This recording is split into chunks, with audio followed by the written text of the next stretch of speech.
The forsaken wood had been a source of fear and legend for as long as anyone in the nearby town could remember. People spoke of the twisted trees that seemed to move on their own, the unnerving silence that hung in the air, and most disturbingly, the voices. Whispers that drove anyone who ventured too far into the woods to the brink of madness. Survivors, though few, would return with hollow eyes and trembling hands, mumbling incoherently about things no one dared to understand.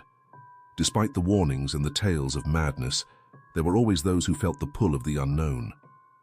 A group of 5 explorers, Jack, Emily, Mark, Sarah, and their guide, an old man named Harold, decided to brave the forsaken wood, determined to uncover its mysteries once and for all.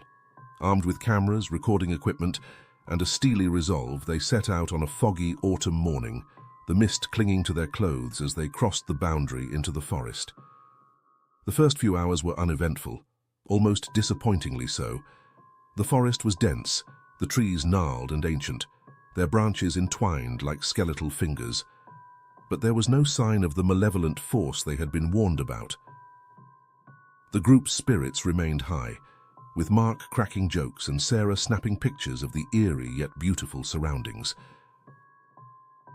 But as they ventured deeper, the atmosphere began to change.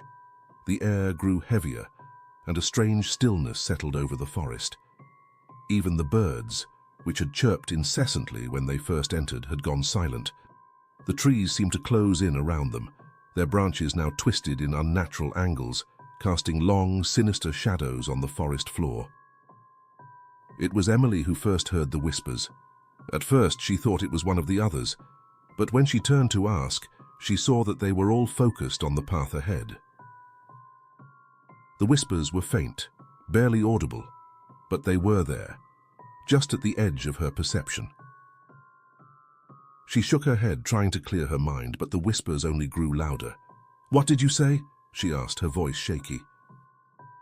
Jack glanced back at her, confusion in his eyes. "I didn't say anything." The others exchanged uneasy glances, but they pressed on. As they moved deeper into the forest, the whispers grew more persistent, more insistent. It wasn't long before all of them could hear the voices, soft, seductive, yet filled with malice.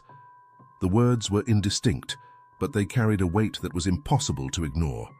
Each step became a struggle as the voices pulled at their minds, dredging up fears and memories they had long buried. Harold, the guide, was the first to crack.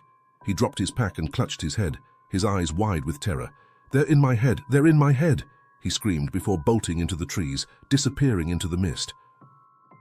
"Harold!" Jack shouted after him, but it was no use. The old man was gone, swallowed by the forest. The group was now alone, their only connection to safety lost. Panic began to set in, but they knew they had no choice but to keep moving. They couldn't go back, not with the whispers closing in around them. As night fell, the whispers grew louder, more coherent. The voices taunted them, revealing their deepest insecurities, their darkest secrets. Sarah, usually so composed, began to sob uncontrollably, while Mark, always the joker, fell into a brooding silence. The forest seemed alive, its very essence seeping into their minds, feeding off their fear. They tried to set up camp, but sleep was impossible. The voices wouldn't let them rest. They spoke of betrayal, of death, of horrors waiting just beyond the trees. Emily found herself wandering away from the others, drawn by a voice that was both familiar and alien. It spoke to her of her mother, long dead, and of the guilt she had carried for years. The voice was soothing, comforting, and yet there was something wrong, something terribly wrong. She stumbled into a clearing where a single massive tree stood. Its trunk was blackened, its bark twisted and cracked, as if it had been struck by lightning. The whispers were deafening now, all converging on her, driving her to her knees. She felt the urge to dig, to tear at the earth beneath the tree, and as she clawed at the ground, she unearthed something cold and hard. A human skull, its empty eyes staring back at her. Emily screamed, but the sound was swallowed by the forest. She tried to run, but the voices wouldn't let her. They told her to stay, to listen, to join them. She felt her sanity slipping away, her mind unraveling as the voices poured into her, filling every corner of her consciousness. Meanwhile, Jack, Mark and Sarah were frantically searching for her, but the forest had changed around them. The path they had taken was gone, replaced by a labyrinth of trees that twisted and turned, leading them in circles. The whispers were relentless, growing more vicious with each passing moment. Mark was the next to fall. He began talking to himself, answering questions that no one had asked. His eyes glazed over as he walked into the darkness, never to return. Sarah clung to Jack, her fear palpable, but even she couldn't hold on. The voices found their way into her mind, whispering of betrayals and lies, convincing her that Jack had brought them here to die. In a frenzy, she lashed out, and before Jack could stop her, she was gone, consumed by the forest's madness. Jack was alone now, his mind a battleground, as the whispers sought to break him. He stumbled through the trees, his breath coming in ragged gasps, the voices swirling around him, taunting him with memories of the friends he had lost, of the choices he had made that led them here.